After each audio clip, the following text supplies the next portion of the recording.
चला आज बघायचे आपल्याला गोदावरी नदी.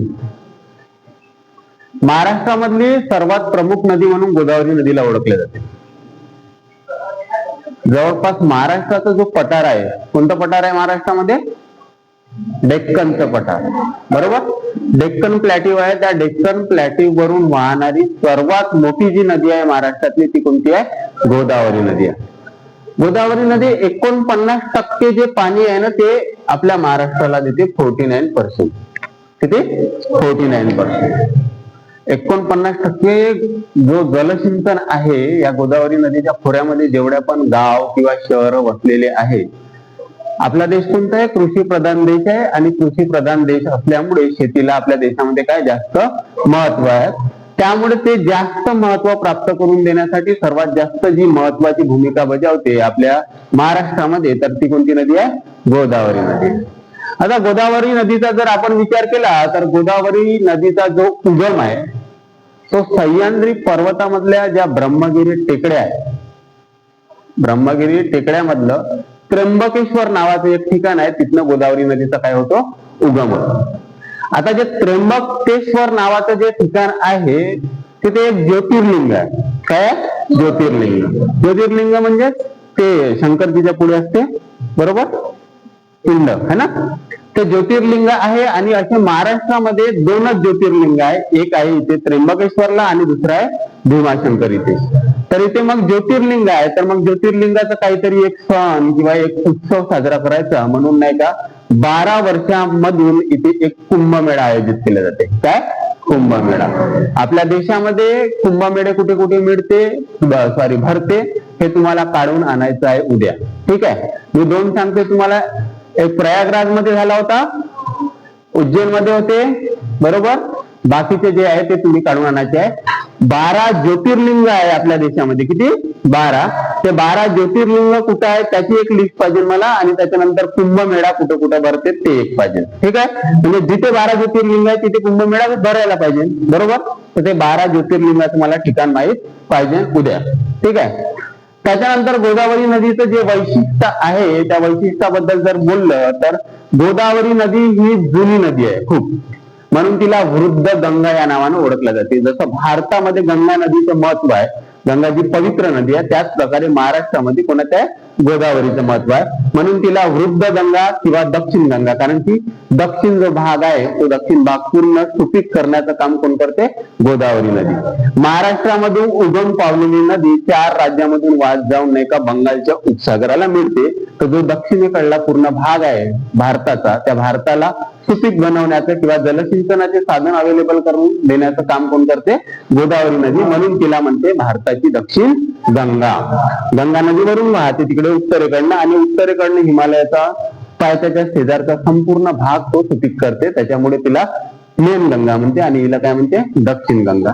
आणि वृद्ध गंगा याच्यासाठी म्हटल्या जाते की ही खूप प्राचीन नदी आहे, जिचा विविध ऐतिहासिक घटनांमध्ये यांचा उल्लेख आपल्याला आढळतो. तर इथं जेव्हा उगमाचा विचार करतो तो उगम होती इथं ब्रह्मगिरी टेकड्यामध्ये, त्र्यंबकेश्वर या ठिकाणी सह्याद्री पर्वतामध्ये. उगमाच्या नंतर ती संपूर्ण भारतामध्ये जेव्हा विचार केला तर भारतामध्ये ती वाहते 1465 किलोमीटर. किती? आणि महाराष्ट्राचा विचार केला तर महाराष्ट्रामध्ये किती? 668 किलोमीटर वाहते. त्या 668 किलोमीटर वाहताना तिच्या ज्या उपनद्या आहे, ज्या उपनद्या ज्या जिल्ह्यातून ज्या तहसील मधून जातात, तो जो संपूर्ण भाग तिचा आहे त्या भागाला म्हणते राजकीय क्षेत्र. तिचं कोणतं? राजकीय क्षेत्र. म्हणजे गोदावरी एक मुख्य नदी आहे आणि तिला ज्या उपनद्या येऊन मिळतात वेगवेगळ्या, त्या उपनद्या सुद्धा नाही का लोकांच्या शेतीच्या उपयोगासाठी पाणी मिळून देतात, बरोबर.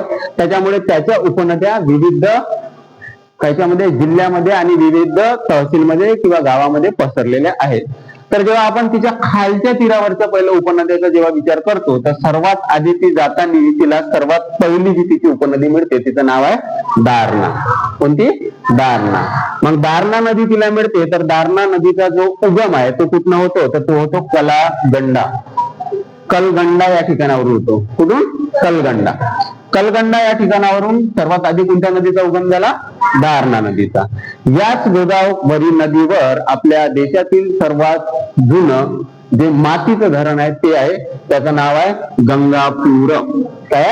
गंगापूर. कधी नाशिकला जाल तुम्ही तर नाशिक मध्ये तुम्हाला बघायला मिळणार ते धरण, जे मातीचं बांधकाम करून तयार केलेलं आहे. कशाचं? मातीचं. म्हणजे आपल्या आशिया खंडातलं पहिलं मातीचं धरण म्हणजे ते गंगापूर धरण म्हणून ओळखलं जातं, जे गोदावरी नदीला पाणी अडवून बांधलेलं आहे. ठीक आहे. त्याच्यानंतर आणखी ती पुढे प्रवास करते. पुढे प्रवास केल्यानंतर तिला जी दुसरी नदी मिळते तिचं नाव आहे प्रवरा नदी.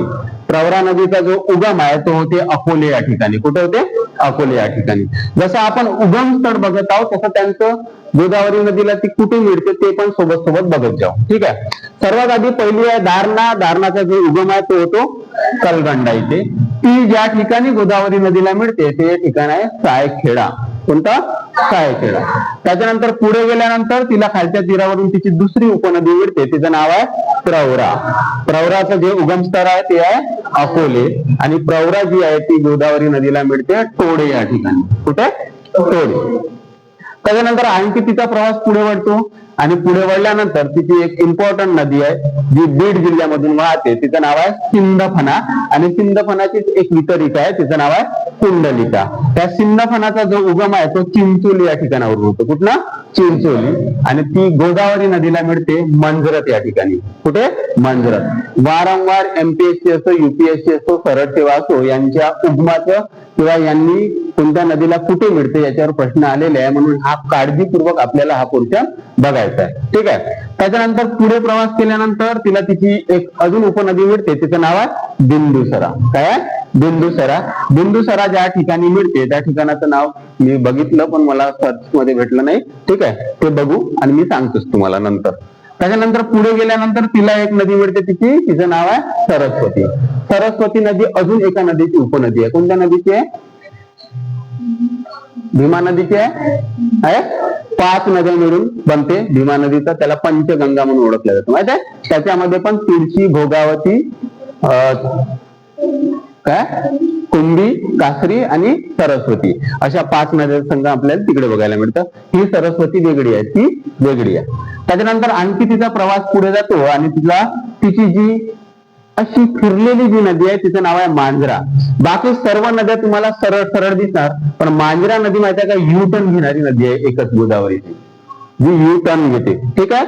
म्हणजे अर्ध पाणी इकडे नेते आणि अर्ध पाणी तिकडून आणते, अशी नदी आहे ती मांजरा. त्या मांजरा नदीचा जो काय म्हणते उगम होतो तो होतो बालघाट या ठिकाणी. कुठे? बालघाट.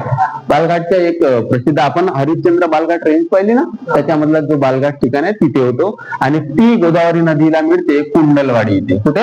कुंडलवाडी. त्याच्यानंतर पुढे गेल्यानंतर तिला भेटते वान नावाची नदी. बाण नाही, ते वान आहे. कोणती? वान. वान नदीचा जो उगम होतो तो होतो तापगाव इथे. कुठे? तापगाव. आणि ती गोदावरी नदीला मिळतं सिरसाडा इथे. कुठे? सिरसाडा. अशा प्रकारे खालच्या तीरावरून तिला ह्या नद्या मिळत गेल्या. एक वेळा आपण रिवाइज मारू. सगळ्यात आधी तिला मिळाली कोणती? दारणा. त्याच्यानंतर कोणती मिळाली? प्रवरा. त्याच्यानंतर सिंदफणा. त्याच्यानंतर बिंदुसरा. त्याच्यानंतर मांजरानंतर वान. दारणा नदीचा कुठे होते? कुठे मिळते गोदावरीला? ती सायखेडा. ठीक आहे. प्रवरा नदी कुठे मिळते? टोडेला. सिंदफणा कुठे मिळते? मंजरत. बिंदुसारा, त्याच्यानंतर सरस्वती, त्याच्यानंतर मांजरा. मांजरा कुठे मिळते? कुंडलवाडी. आणि वान कुठे मिळते? सिरसा. क्लिअर? तशा खालच्या ज्या नद्या बघितल्या त्या नद्यावर सुद्धा काही धरण आहेत. काय धरण? तर गोदावरी नदीवरचे जे मुख्य धरण आहे त्याच्यामध्ये पहिलं कोणतं आहे? गंगापूर. दुसरं आहे जयकवाडी आणि तिसरं आहे विष्णुपुरी. गंगापूर, जयकवाडी आणि विष्णुपुरी. त्याच्या ज्या उपनद्या आहेत त्या उपनद्यावर सुद्धा काही धरणं आहे. तर त्याच्यामध्ये प्रवरा नदीवर एक भंडारदरा नावाचे धरण आहे. कोणतं? भंडारदरा. त्याच्यानंतर आपण सिंदफणा नदीचा विचार केला तर माजलगाव नावाचे आहे बीड जिल्ह्यामध्ये. कोणता? माजलगाव. माजलगाव हा एक तालुका आहे बीड जिल्ह्यामधला. ठीक आहे. त्याच्यानंतर पुढे कोणत्या नदीवर दिसते का आपल्याला? नाही. त्याच्यानंतर आता जशा खालच्या तीरावरच्या बघितल्या तशा आपल्याला वरच्या तीरावरच्या बघायच्या. तर वरती जी पहिली नदी तिला येऊन मिळते तिचं नाव आहे कादवा. कादवाच्या उगम होते वणी डोंगरामधनं. कुठनं? वणी डोंगर. आणि ती येऊन मिळते नंदूर मधनेश्वर या ठिकाणी गोदावरी नदीला. कुठे? नंदूर मधनेश्वर. नंदूर मधनेश्वर हे एक अभयारण्य आहे. काय आहे? अभयारण्य आहे. आणि तिथे प्रेक्षणीय स्थळ निर्माण झालेले आहे. तुम्हाला मी आधीच सांगितलं जिथं जिथं नदी एखाद्या नदीचा जर संगम होत असेल तिथे एखादी पर्यटन स्थळ किंवा एखादी काहीतरी मंदिर वगैरे काहीतरी डेव्हलप झालेलं आपल्याला बघायला मिळतं. ठीक आहे. कादवा नंतर तिला मिळते तिची उपनदी शिवना. शिवना कोणत्या ठिकाणी मिळते? धारेगाव. त्याच्यानंतर पुढे आहे खाम. खाम कुठे मिळते? जोगेश्वर. त्याच्यानंतर आहे दक्षिण पूर्णा. दक्षिण पूर्णा कुठे मिळते? खंडेश्वर. त्याच्यानंतरच्या ज्या तिच्या उपनद्या आहेत सर्वात मोठ्या ज्या आपल्या विदर्भाला समृद्ध करते. कोणाला? विदर्भाला. त्याच्यामध्ये पैनगंगा, वर्धा आणि वैनगंगा आहे. याचा इतिहास मोठा आहे. ह्या सेपरेट नद्या शिकवल्या जातात महाराष्ट्राच्या इतिहासामध्ये. तरी पण आपण त्या बघून घेऊ. तर पहिलं तिच्या ज्या उपनद्याच्या गोष्ट करतो आपण तर पैनगंगा एक झाली, दुसरी वैनगंगा झाली, तिसरी वर्धा झाली. पैनगंगा, वर्धा आणि वैनगंगा या तिघा जणीचा जिथं संगम होतो त्या संगमाचं नाव आहे चपराळा. कुठे होतो? चपराळा. चपराळामध्ये कोणाकोणाचा? वैनगंगा, वर्धा आणि पैनगंगा. चपराळाला तिचा संगम झाल्यानंतर ती बाकीचं पाणी घेऊन जेव्हा गोदावरीला घेऊन जाते तेव्हा तिला प्राणहिता या नावाने ओळखल्या जाते. कोणत्या नावानं? प्राणहिता नावानं. याच्या आधी त्या सेपरेट होत्या बरोबर. त्या तीन एक झाल्या तर तिला काय म्हटलं? प्राणहिता. आणि मग प्राणहिता आपलं पाणी जेव्हा गोदावरीला नेऊन मिळते तेव्हा कुठे? सिरोंचा या ठिकाणी मिळते. कुठे? सिरोंचा. हे सिरोंचा हे आणि चपराळा हे दोन्ही ठिकाण कोणत्या जिल्ह्यामध्ये आहे? गडचिरोली. कुठे? गडचिरोली. त्याच्यानंतर लास्ट तिची जी उपनदी आहे तिचं नाव आहे इंद्रावती. इंद्रावती जी उपनदी आहे ती छत्तीसगड आणि मध्य प्रदेश याची बॉर्डर डिझाईन छत्तीसगड आणि महाराष्ट्र याची बॉर्डर डिझाईन करणारी नदी आहे. कोणती? इंद्रावती. आणि इंद्रावती नदी जी मिळते इला गोदावरीला येऊन तर ती कोणत्या ठिकाणी मिळते? सोमनूर या ठिकाणी. क्लिअर? काय डाऊट याच्यात? नाही. हा. तर आता अजून आपण जर बघितलं तर मग ह्या उपनद्या आहेत तर ह्या उपनद्याचा आपण संगम बघितला तर ह्या उपनद्यावर जशा खालच्या उपनद्या बघितल्या तशाच वरच्या उपनद्यावर सुद्धा काही काय आहे? धरणं आहेत. तर जेव्हा आपण कादवा नदीचा विचार करतो तर कादवा नदीवर 3 धरणं आहे. किती? 3. एक आहे करंजवन, दुसरा आहे पालखेड आणि तिसरा आहे नंदूर मधनेश्वर. कोणता? नंदूर मधनेश्वर. नंदूर मधनेश्वर या ठिकाणीच ती मिळते. नंदूर मधनेश्वर नावाचं धरण सुद्धा कादवा नदीवर आहे. त्याच्यानंतर शिवनावर तिच्याच नावाचं धरण आहे शिवना धरण. त्याच्यानंतर दक्षिण पूर्णाचा जेव्हा विचार करतो तर त्याच्यामध्ये एलदरी आणि सिद्धेश्वर.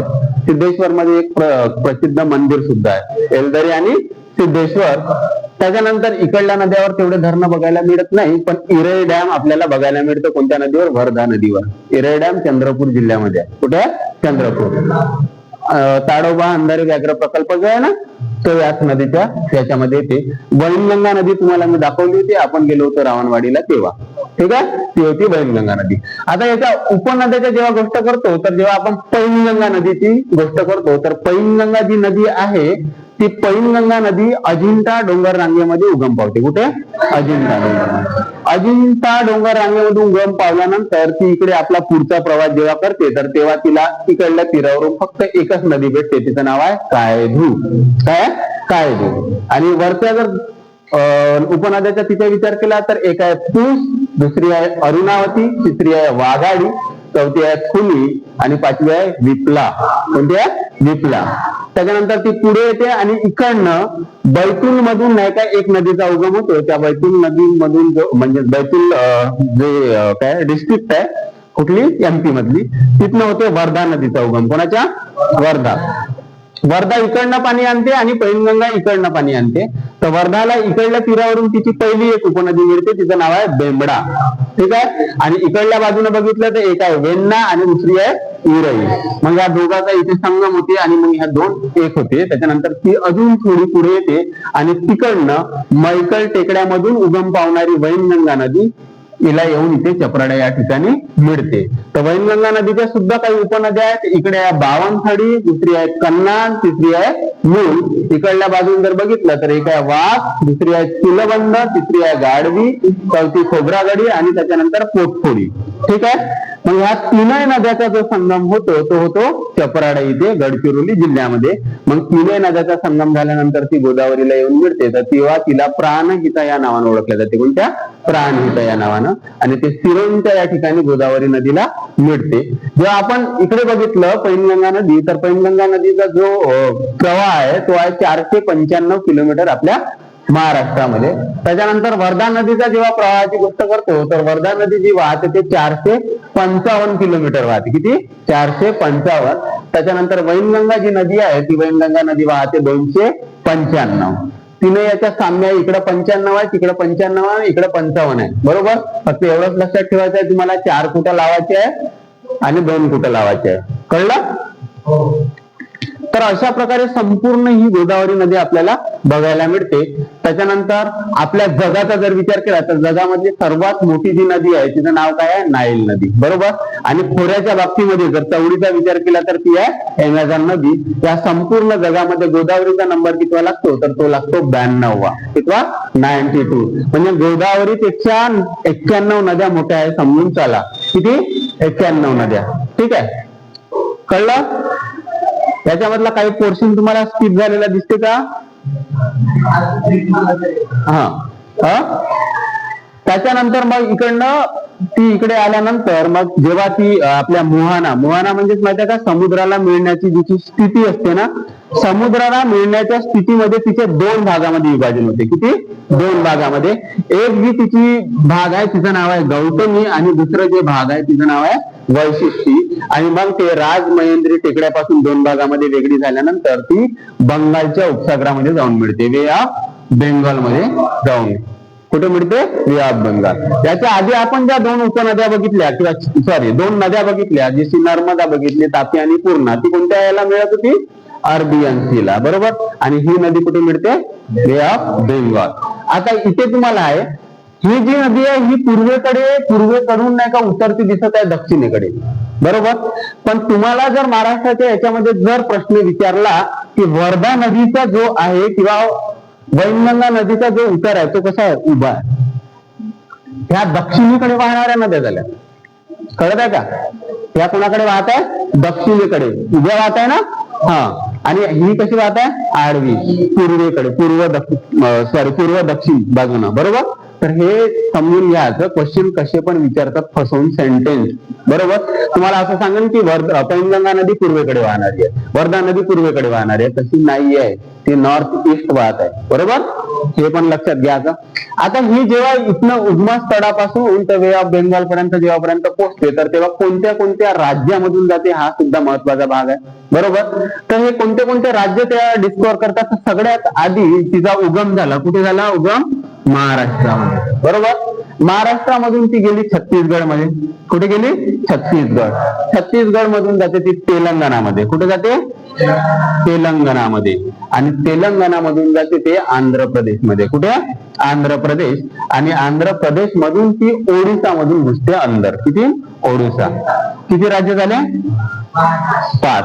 म्हणजे हिचा जो राष्ट्रीय प्रवास आहे आपल्या भारतामध्ये तो किती राज्यामधून आहे? 5 राज्यामधून. महाराष्ट्र, त्याच्यानंतर छत्तीसगड, त्याच्यानंतर तेलंगणा, त्याच्यानंतर आंध्र प्रदेश आणि त्याच्यानंतर ओडिसा. क्लिअर? आता फटाफट 2 मिनिटांमध्ये पुऱ्या नदीचा रिव्हिजन घेऊ आणि त्याच्यानंतर तुम्हाला ड्रॉ करायचे. ज्यांनी पहिले क्लास अटेंड केले नाही त्यांच्याकडे नसेल हा. बरोबर. ड्रॉ करायचे. तर मला विचारायचं नाही की कोणत्या याला कोणता अक्षर आहे म्हणून. आता काळजीपूर्वक लक्ष देऊन ऐकायचं. महाराष्ट्रामध्ये नाशिक जिल्ह्यामध्ये ब्रह्मगिरी टेकड्यामधून त्र्यंबकेश्वर या ठिकाणावरून गोदावरी नदीचा काय होतो? उगम होतो. बरोबर. संपूर्ण भारतामध्ये ते 1465 किलोमीटर वाहते, तर महाराष्ट्रामध्ये 668 किलोमीटर वाहते. जेव्हा ती वाहते तर ह्या ठिकाणावर त्र्यंबकेश्वर या ठिकाणावर एक ज्योतिर्लिंग आहे आणि दर 12 वर्षांनी इथे कुंभमेळा भरते. जगातल्या संपूर्ण नद्या जर ढूंढून काढल्या तर 92व्या नंबरावर आपली गोदावरी नदी आणि आपल्या जर इंडियाचा विचार केला तर 4थ्या नंबरवर असायला पाहिजे. ठीक आहे. त्याच्यानंतर पुढे जर बघितलं तर तिला खालच्या तीरावरून नंबर 1 दारणा भेटते, दुसरी प्रवरा भेटते, तिसरी कुंडलिका आणि सिंधफणा, त्याच्यानंतर बिंदुसारा, त्याच्यानंतर सरस्वती, त्याच्यानंतर मांजरा आणि त्याच्यानंतर वान. त्याच्या खालून बघितलं तसं वरून पण आहे. वरती नंबर 1 कादवा, त्याच्यानंतर शिवना, त्याच्यानंतर खाम, त्याच्यानंतर दक्षिण पूर्णा, त्याच्यानंतर पैनगंगा, त्याच्यानंतर वर्धा, त्याच्यानंतर वैनगंगा आणि त्याच्यानंतर इंद्रावती. सेम असाच राहील याचा सिक्वेन्स. बरोबर. ह्या कुठे कोणाला मिळते? दारणा मिळते सायखेड्याला, त्याच्यानंतर प्रवरा मिळते टोडे या गावी, त्याच्यानंतर सिंधफणा मंजरत आणि त्याच्यानंतर मांजरा जी आहे ते कुंडलवाडी आणि वान जी आहे ती सिरसाडा. वरून बघितला तर कादवा आहे ती नंदूर मधनेश्वर, शिवना जे आहे ते धारेगाव, खाम जे आहे ते जोगेश्वर, दक्षिण पूर्णा आहे ते कंटेश्वर आणि जी पैनगंगा वर्धा वैनगंगा प्राणहिता आहे ती सिरोंचा या ठिकाणी. क्लिअर. त्याच्यानंतर ती इंद्रावती आहे ती कुठे भेटते? सोमनूर या ठिकाणी. याचा उगम जर बघितला तर दारणाचा होते कलगंडा, प्रवराचा होते अकोले, सिंधफणाचा होते चिंचोली, मांजराचा होते बालाघाट आणि वाहनच्या होते तापगाव. वरत बघितलं तर कादवाच्या होते वणी-डोंगर आणि दक्षिण पूर्णाच्या होते गवताळा, पैनगंगाचा होते अजिंठा टेकड्या, वर्धाचा होते बैतूल आणि वैनगंगाचा होते मैकल टेकड्या. वैनगंगा नदीची लांबी आहे 295, वर्धा नदीची लांबी आहे 455 आणि पैनगंगाची आहे 495. All clear.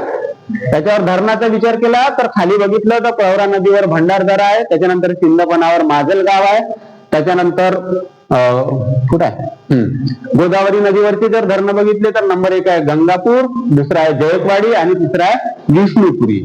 वरती बघितलं कादवा नदीवर आहे करंजवन, पालखेड आणि नंदूर मधनेश्वर. शिवना नदीवर शिवना आहे, दक्षिण पूर्णावर एलदरी आहे आणि सिद्धेश्वर आहे. क्लिअर. ऑल ओव्हर क्लिअर का? तर अशा प्रकारे आहे. आपल्या संपूर्ण भारतात किती पर्सेंट पाणी देते ती? 49% ओलीत क्षेत्र याच्यामुळे निर्माण झालेलं आहे. मराठवाड्याला समृद्ध करण्यामध्ये सर्वात जास्त जे योगदान आहे ते कोणाच्या? गोदावरी नदीचं. आपले पुराण जर उचलून बघितलं त्याच्यामध्ये खूप मोठं महत्व हिचं आहे, म्हणून तिला काय म्हणते? गंगा म्हणते. बरोबर. दक्षिण गंगा याच्यासाठी की दक्षिणेचा भाग ती काय करते? समृद्ध करते. आणि महाराष्ट्रामधलं सर्वात मोठं जे क्षेत्र आहे ते कोणाचं आहे? गोदावरी नदीचं. तिच्या उपनद्या सगळं आपल्या विदर्भामध्ये तिच्याच उपनद्या आहे. पैनगंगा, वर्धा आणि वैनगंगा. आपला विदर्भ जो समृद्ध झालेला आहे तो याच्यामुळे झालेला आहे. क्लिअर. डन.